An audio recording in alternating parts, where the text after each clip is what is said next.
श्रीमद्भागवत तृतीय स्कंद 21वां अध्याय। टॉपिक है कर्दम जी की तपस्या और भगवान का वरदान। विदुर जी ने पूछा, भगवान स्वयंभू मनु का वंश बड़ा आदरणीय माना गया है। उसमें मैथुन धर्म के द्वारा प्रजा की वृद्धि हुई थी। अब आप मुझे उसी की कथा सुनाइए। ब्राह्मण, आपने कहा था कि स्वयंभू मनु के पुत्र प्रियव्रत और उत्तानपाद ने सातों द्वीपों वाली पृथ्वी का धर्म पूर्वक पालन किया था तथा उनकी पुत्री जो देवहूति नाम से विख्यात थी कर्दम प्रजापति को ब्याही गई थी। देवहूति योग के लक्षण यमादि से संपन्न थी। उससे महायोगी कर्दम जी ने कितनी संतानें उत्पन्न की, वह सब प्रसंग आप मुझे सुनाइए। मुझे उसके सुनने की बड़ी इच्छा है। इसी प्रकार भगवान रुचि और ब्रह्मा जी के पुत्र दक्ष प्रजापति ने भी मनु जी की कन्याओं का पाणी ग्रहण करके उनसे किस प्रकार क्या क्या संतान उत्पन्न की, यह सब चरित्र भी मुझे सुनाइए। मैत्रेय जी ने कहा, विदुर जी, जब ब्रह्मा जी ने भगवान कर्दम को आज्ञा दी कि तुम संतान की उत्पत्ति करो, तो उन्हें 10,000 वर्षों तक सरस्वती नदी के तीर पर तपस्या की। वे एकाग्र चित्त से प्रेम पूर्वक पूजनोपचार द्वारा शरणागत वरदायक श्री हरि की आराधना करने लगे। तब सत्य युग के आरंभ में कमल नयन भगवान श्री हरि ने उनकी तपस्या से प्रसन्न होकर उन्हें अपने शब्द ब्रह्ममय स्वरूप से मूर्तिमान होकर दर्शन दिए। भगवान की वह भव्य मूर्ति सूर्य के समान तेजोमय थी। वे गले में श्वेत कमल और कुमुद के फूलों की माला धारण किए हुए थे। मुख कमल नीली और चिकनी अलकावली से सुशोभित था। वे निर्मल वस्त्र धारण किए हुए थे। सिर पर झिलमिलाता हुआ सुवर्णमय मुकुट, कानों में जगमगाते हुए कुंडल और कर कमलों में शंख चक्र गदा आदि आयुध विराजमान थे।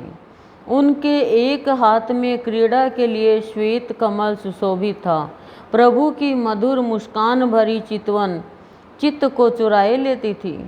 उनके चरण कमल गरुड़ जी के कंधों पर विराजमान थे तथा वक्ष स्थल में श्री लक्ष्मी जी और कंठ में कौस्तुभ मणि सुशोभित थी।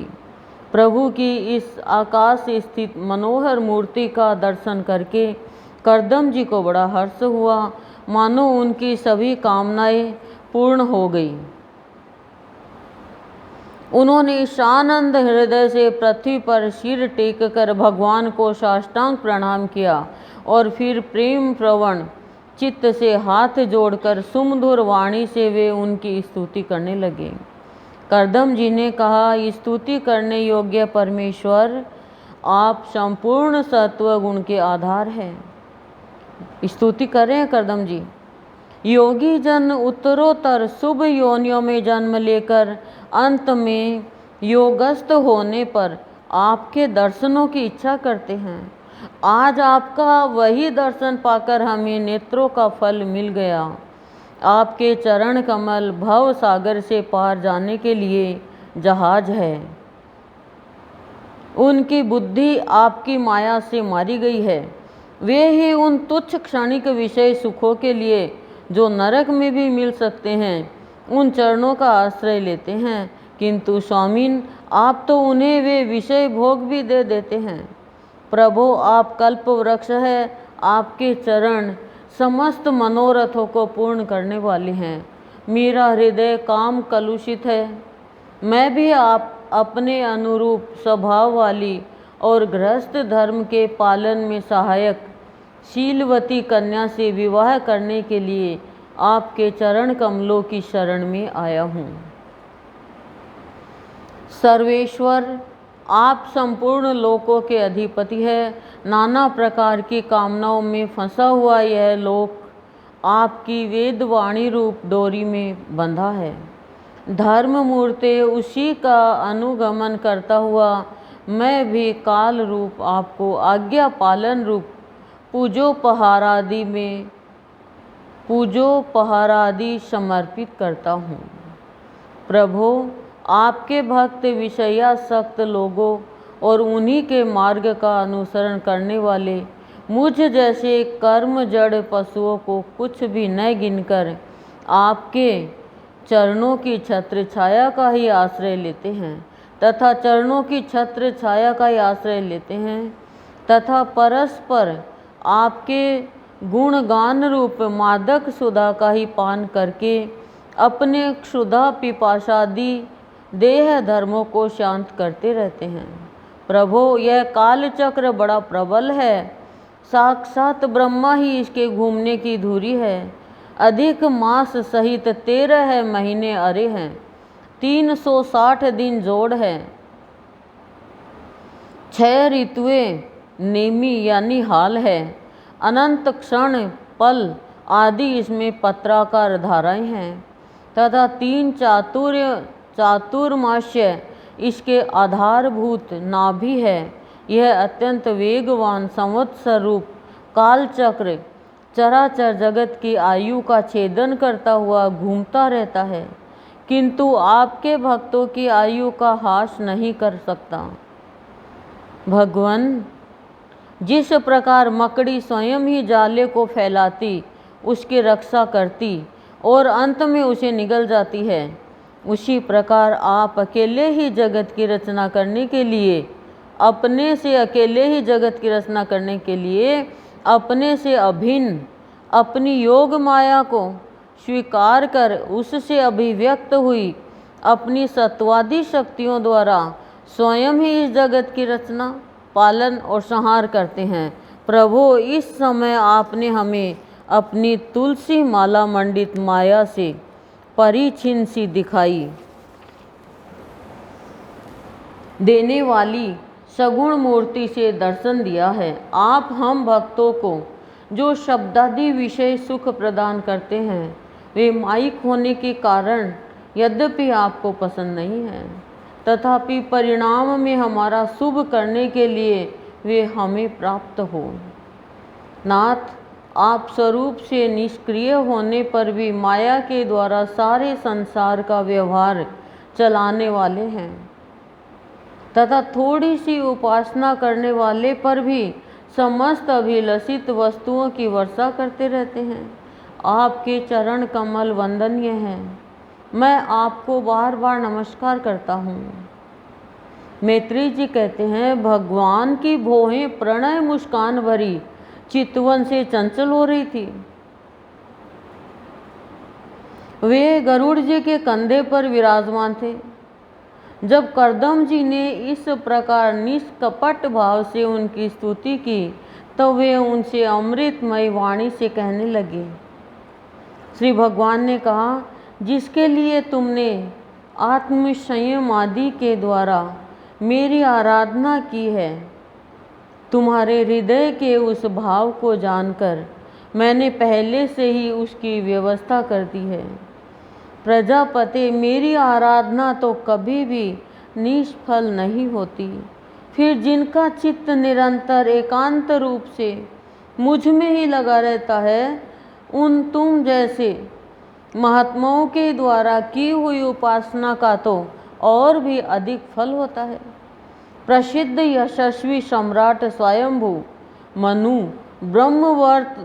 ब्रह्मावर्त में रहकर 7 समुद्र वाली सारी पृथ्वी का शासन करते हैं। विप्रवर वे परस्पर धर्मज्ञ महाराज महारानी सतरूपा के साथ तुमसे मिलने के लिए परसों यहाँ आएंगे। उनकी एक रूप यौवन शील और गुणों से संपन्न श्याम लोचना कन्या इस समय विवाह के योग्य है। प्रजापति, तुम सर्वथा उसके योग्य हो, इसलिए वे तुम्ही को वह कन्या अर्पण करेंगे। ब्राह्मण, गत अनेकों वर्षों से तुम्हारा चित्त जैसी भार्या के लिए सम्माहित रहा है, अब शीघ्र ही वह राजकन्या तुम्हारी वैसी ही पत्नी होकर यथेष्ट सेवा करेगी। वह तुम्हारा वीर्य अपने गर्भ में धारण कर उससे 9 कन्याएं उत्पन्न करेगी और फिर तुम्हारी उन कन्याओं से लोक रीति के अनुसार मरीचि आदि ऋषिगण पुत्र उत्पन्न करेंगे। तुम भी मेरी आज्ञा का अच्छी तरह पालन करने से शुद्ध चित्त हो, फिर अपने उन सब कर्मों का फल मुझे अर्पण कर मुझको ही प्राप्त होगे। जीवों पर दया करते हुए तुम आत्मज्ञान प्राप्त करोगे और फिर सबको अभय दान दे अपने सहित संपूर्ण जगत की मुझ में और मुझको अपने में स्थित देखोगे। संपूर्ण जगत को मुझ में और मुझको अपने में स्थित देखोगे। महामुने, मैं भी अपने अंश कला रूप से तुम्हारे वीर्य द्वारा तुम्हारी पत्नी देवहूति के गर्भ में अवतीर्ण होकर सांख्य शास्त्र की रचना करूँगा। मैत्रेयी जी कहते हैं, विदुर जी कर्दम ऋषि से इस प्रकार संभाषण करके इंद्रियों के अंतर्मुख होने पर प्रकट होने वाले श्री हरि सरस्वती नदी से घिरे हुए बिंदुसर तीर्थ से, जहाँ कर्दम ऋषि तप कर रहे थे, उस स्थान का नाम है बिंदुसर तीर्थ, अपने लोक को चले गए। भगवान के सिद्ध मार्ग यानी वैकुंठ मार्ग की सभी सिद्धेश्वर प्रशंसा करते हैं। वे कर्दम जी के देखते देखते अपने लोक को सिधार गए। उस समय गरुड़ जी के पक्षों से जो शाम की आधारभूता ऋचाएं निकल रही थी, उन्हें वे सुनते जाते थे। विदुर जी श्री हरि के चले जाने पर भगवान कर्दम उनके बताए हुए समय की प्रतीक्षा करते हुए बिंदु सरोवर पर ही ठहरे रहे। वीरवर, इधर मनु जी भी महारानी शत्रुपा के साथ सुवर्ण जटित रथ पर सवार होकर तथा उस पर अपनी कन्या को भी बिठाकर पृथ्वी पर विचरते हुए जो दिन भगवान ने बताया था, उसी दिन शांति परायण महर्षि कर्दम के उस आश्रम पर पहुँचे। सरस्वती के जल से भरा हुआ यह बिंदु सरोवर वह स्थान है जहाँ अपने शरणागत भक्त कर्दम के प्रति उत्पन्न हुई अत्यंत करुणा के वशीभूत हुए भगवान के नेत्रों से आंसुओं की बूंदें गिरी थी। यह तीर्थ बड़ा पवित्र है। इसका जल कल्याणमय और अमृत के समान मधुर है तथा महर्षिगण सदा इसका सेवन करते हैं। उस समय बिंदु सरोवर पवित्र वृक्ष लताओं से घिरा हुआ था, जिनमें तरह तरह की बोली बोलने वाले पवित्र मृग और पक्षी रहते थे। वह स्थान सभी ऋतुओं के फल और फूलों से संपन्न था और सुंदर वन श्रेणी भी उसकी शोभा बढ़ाती थी।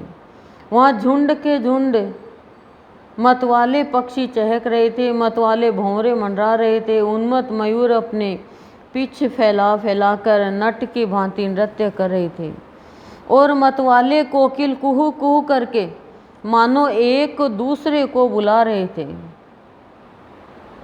वह आश्रम कदम्ब, चंपक, अशोक, करंज, बकुल, असन, कुंद, मंदार, कुटज और नए नए आम के वृक्षों से अलंकृत था।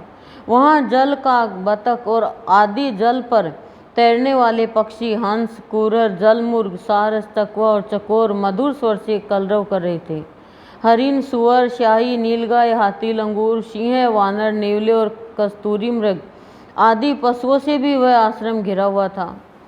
आदि राज महाराज मनु ने उस उत्तम तीर्थ में कन्या के सहित पहुंचकर देखा कि मुनिवर कर्दम अग्निहोत्र से निवृत्त होकर बैठे हुए हैं। बहुत दिनों तक उग्र तपस्या करने के कारण वे शरीर से बड़े तेजस्वी दिख पड़ते थे तथा भगवान के स्नेह पूर्ण चितवन के दर्शन और उनके उच्चारण किए हुए कर्णामृत रूप सुमधुर वचनों को सुनने से इतने दिनों तक तपस्या करने पर भी वे विशेष दुर्बल नहीं जान पड़ते थे। उनका शरीर लंबा था, नेत्र कमल दल के समान विशाल और मनोहर थे, सिर पर जटाई सुशोभित थी और कमर में चीर वस्त्र थे। वे निकट से देखने पर बिना सान पर चढ़ी हुई महामूल्य मणि के समान मलिन जान पड़ते थे। महाराज स्वयंभू मनु को अपनी कुटी में आकर प्रणाम करते देख उन्होंने उन्हें आशीर्वाद से प्रसन्न किया और यथोचित आतिथ्य की रीति से उनका स्वागत सत्कार किया।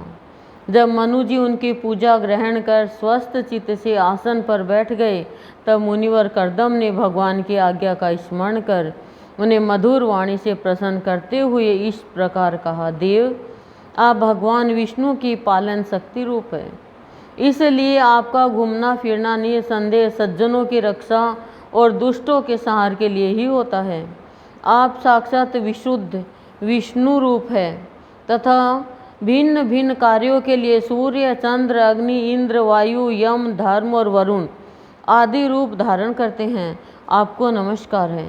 आप मणियों से जड़े हुए जयदायक रथ पर सवार हो, अपने प्रचंड धनुष की टंकार करते हुए उस रथ की घरघराहट से ही पापियों को भयभीत कर देते हैं और अपनी सेना के चरणों से रौंदे हुए भूमंडल को कंपाते अपनी उस विशाल सेना को साथ लेकर पृथ्वी पर सूर्य के समान विचरते हैं। यदि आप ऐसा न करें तो चोर डाकू भगवान की बनाई हुई वर्णाश्रम धर्म की मर्यादा को तत्काल नष्ट कर दे तथा विषय लोलुप निरंकुश मानवों द्वारा सर्वत्र अधर्म फैल जाए। यदि आप संसार की ओर से निश्चिंत हो जाए तो यह लोक दुराचारियों के पंजे में पड़कर नष्ट हो जाए। तो भी वीरवर, मैं आपसे पूछता हूँ कि इस समय यहाँ आपका आगमन किस प्रयोजन से हुआ है। मेरे लिए जो आज्ञा होगी उसे मैं निष्कपट भाव से सहर्ष स्वीकार करूँगा। ओम शांति ही शांति ही शांति ही प्रशांति।